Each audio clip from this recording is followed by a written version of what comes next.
और आइए पहली खबर की ओर आपको लिए चलते हैं। पाकिस्तान के बलूचिस्तान प्रांत में तनाव लगातार बढ़ता जा रहा है।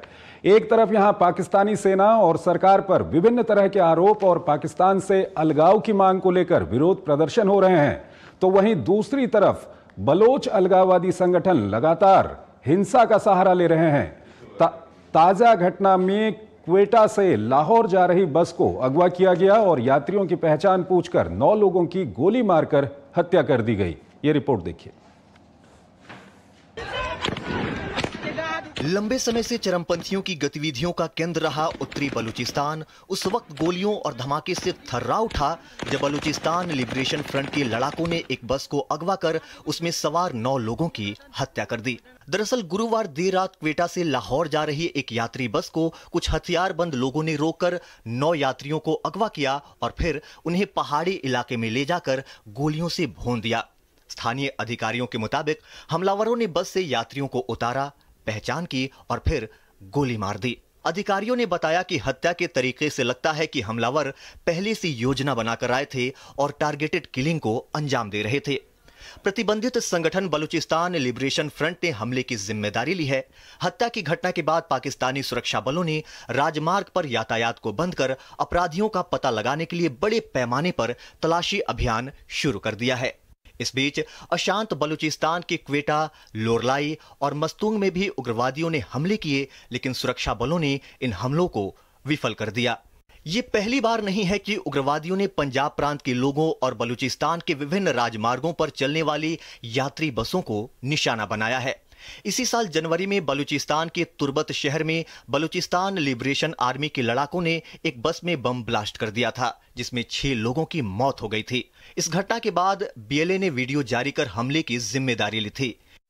बलूचिस्तान की आजादी की मांग को लेकर बीएलएफ जैसे संगठनों ने एक बार फिर से पाकिस्तान में हमलों का दौर शुरू कर दिया है। इसी सिलसिले में पिछले मंगलवार को बलूचिस्तान के कई जिलों में लगातार हमला जारी रहा। इस दौरान कई सरकारी आवासों और सैन्य ठिकानों को निशाना भी बनाया गया।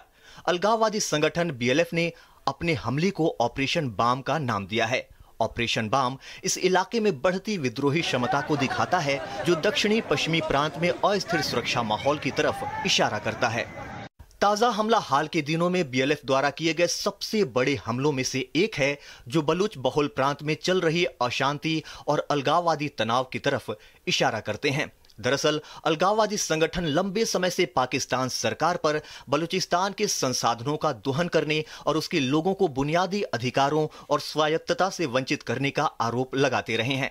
जिस बलूचिस्तान में ये हमले हो रहे हैं उसे पाकिस्तान का सबसे संपन्न प्रांत माना जाता है, लेकिन वहां रह रहे लोग गरीबी और भूखमरी से त्रस्त हैं, जिसके लिए वो पाकिस्तान की सरकार को जिम्मेदार ठहरा रहे हैं।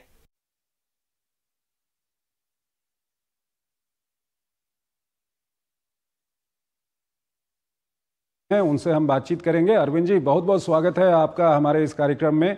अरविंद जी, जो पहला सवाल आपके सामने रखना चाह रहे हैं बलूचिस्तान को लेकर के, पाकिस्तान की सरकार कितनी ही बात करे, लेकिन वहां से जो खबरें आ रही हैं, जो वहां पर घटनाएं हो रही हैं, लगातार वहां पर एक तरफ तो विरोध और प्रदर्शन हो रहे हैं अलगाव की मांग को लेकर के, और साथ ही साथ जो पाकिस्तान सेना के ऊपर आरोप लगते हैं वहां पर अत्याचार के, या पाकिस्तान का जो सरकारी तंत्र है उसके ऊपर आरोप लगते हैं।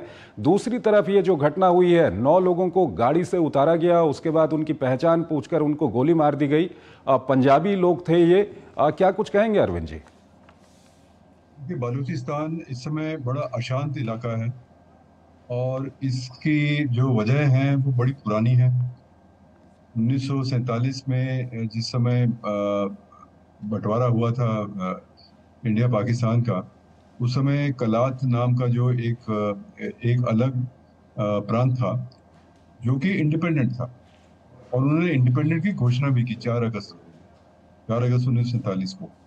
और इन जो जिन्ना साहब थे उस समय, वो उसकी एक पैरवी कर रहे थे 1947 से पहले, लेकिन 1948 के आते आते पाकिस्तान ने उसको अपना हिस्सा बना लिया, और वहां से शुरू होती है ये अलगाववाद की जो एक बड़ी लंबी एक गाथा जो अभी तक चलती आ रही है। तो इसने सालों में तरह तरह के कारण बने, जो आपने कहा कि संसाधनों का दोहन हुआ, हाल ही के टाइम में यहाँ चाइना जो है वो चाइना पाकिस्तान इकोनॉमिक कॉरिडोर बना रहा है, और वहाँ पे ग्वादर में लगभग एक चाइनीज प्रांत जैसा वो बन गया है।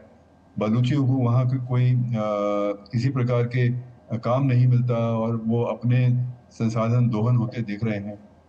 फिर वहाँ पंजाबियों का सेटलमेंट हो गया है। वहाँ जो सुई गैस फील्ड है उसका सारा संसाधन ये लोग ले जाते हैं, इनको रॉयल्टी नहीं मिलती।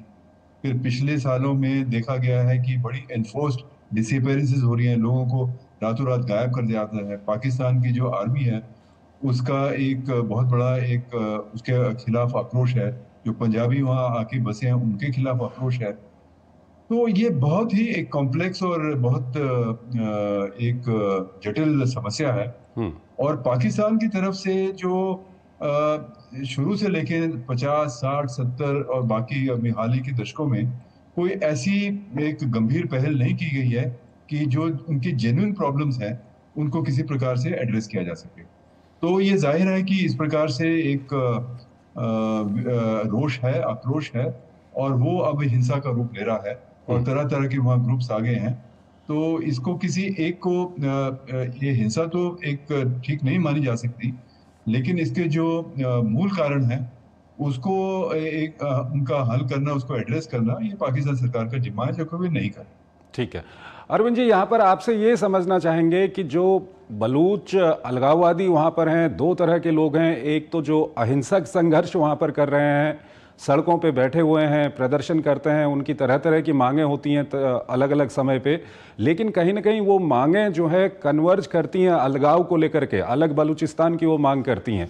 और दूसरी ओर जो सशस्त्र संघर्ष है बलूच विद्रोहियों का, उसको हम देखें तो आपसे ये समझना चाहेंगे कि ये पंजाब प्रांत के लोगों के खिलाफ, क्योंकि सेना के खिलाफ वहाँ पर अगर वो हमला करते हैं या दूसरे जो सरकारी प्रतिष्ठान हैं उनके खिलाफ वो हमला करते हैं तो उसको तो थोड़ा सा समझा जा सकता है, लेकिन ये पंजाब के लोगों को जिस तरह से वहाँ पर टारगेट किया जा रहा है, गाड़ियों से उतार के पंजाब के लोगों को मारा जा रहा है, इसके पीछे क्या कुछ कारण है?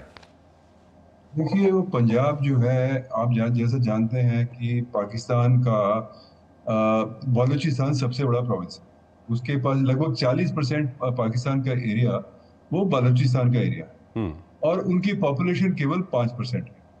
जबकि पंजाबी जो है वो पाकिस्तान पॉपुलेशन में सबसे ज्यादा उनकी परसेंटेज है। तो पाकिस्तान जो है वो रूल करते हैं, पंजाब रूल करता है पाकिस्तान। तो पंजाबियों के खिलाफ सिर्फ बलूचिस्तान में नहीं और प्रोविंसेस में भी एक कुछ आक्रोश रहता है। लेकिन बलूचिस्तान बहुत छोटा है, और जैसे मैंने कहा उनकी एक पिछले 80 साल के लगभग की एक कहानी है। तो पंजाबी डोमिनेंस जो है एक सिंबल बन गया है वहाँ। तो इस पर, और पंजाबी आर्मी में पाकिस्तान की आर्मी में पंजाबी जो है वो सबसे ज्यादा है। तो पंजाबी को वहाँ सेटल किया गया है, पंजाबी वहाँ की इकोनॉमी चलाते हैं, पंजाबी वहाँ सब कुछ करते हैं। तो इसलिए एक तरह का वो एक टारगेट बनते हैं, आक्रोश का एक टारगेट बनते हैं, और उनके खिलाफ हिंसा होती है। इसको जस्टिफाई नहीं किया जा सकता मेरा ख्याल से, लेकिन फिर भी वो अब ये इंसर्जेंसी का एक माहौल है वहाँ पे, तो वो लोग टारगेट करते हैं उसको, पंजाबियों को। अरविंद जी, हाल के दिनों में जो घटनाएं वहां पर हुई हैं, जिस तरह से हमने तुर्बत में देखा था कि जो बलूच विद्रोही हैं वो, उन्होंने जिस तरह की वहां पर कार्रवाई की, पाकिस्तानी सेना को, पाकिस्तानी पुलिस को या वहां के प्रशासन को पीछे हटना पड़ा था। और बलूचिस्तान में कई जगह ऐसी हैं जहां पर पाकिस्तान का प्रशासन इस वक्त नहीं चल रहा है, खुद वहां पे जो बलूच अलगाववादी संगठन है वो वहां का प्रशासन संभाल रहे हैं। तो ये किस तरह की स्थिति बनते जा रही है? क्या बलूचिस्तान एक जो बलूच लोग आज़ादी का सपना देख रहे हैं उसके नज़दीक है, या ये स्थिति इसी तरह की रहेगी? क्या कुछ कहेंगे आप? ये तो ठीक बात है कि जो अलगाववादी संगठन है वो हिंसा का सहारा ले रहे हैं इस समय, और वो अपने एक शक्ति प्रदर्शन कर रहे हैं, और कई तरह से उन्होंने कई चेक पोस्ट बना लिए, प्रशासन को हटा दिया। तो ये तो कुछ समय से चलता आ रहा है, और मुझे लगता है ये इसी प्रकार चलता रहेगा। चूंकि जो पाकिस्तान आर्मी है वो भी किसी बहुत सशक्त है, और उनके पास भी पिछले कई दशकों का अनुभव है कि इस प्रकार की इंसर्जेंसी से कैसे निपटा जाए। और दूसरा, बालूची पॉपुलेशन वहाँ काफी कम है, केवल 5% है। तो क्या एक सिर्फ हिंसक प्रदर्शनों से या कार्रवाइयों से वो आज़ादी छीन लेंगे, आज़ादी ले लेंगे, और ये थोड़ा मुश्किल लगता है। पख्तूनों का भी समर्थन मिल रहा है उनको केपीके के इलाके हाँ में, जो कुछ इसको लेकर के। हाँ, टीटीपी और बलूची ये लोग अब इकट्ठे हो रहे हैं, और टीटीपी ने भी एक संघर्ष छेड़ दिया है पाकिस्तान के खिलाफ। बट जैसे मैंने कहा कि पाकिस्तान आर्मी, उसको काफी अनुभव है, और ये लोग अपना एक एट्रोसिटीज और एक ऑपरेशन ये बढ़ाएंगे। तो मुझे ठीक लगता है। है कि हिंसा इस इलाके में बहुत बढ़ेगी, लेकिन क्या इस का इंतजाम होगा कि वो एक स्वतंत्र राज्यों के रूप में उभरेंगे, ये मुझे नहीं लगता कि ऐसा होगा, क्योंकि इस प्रकार की हिंसा को इंटरनेशनल कोऑपरेशन और सपोर्ट भी शायद इतना आसान नहीं होगा मिलना। नहीं मिलेगा। ठीक है अरविंद जी, आप हमारे साथ बने रहिए। एक और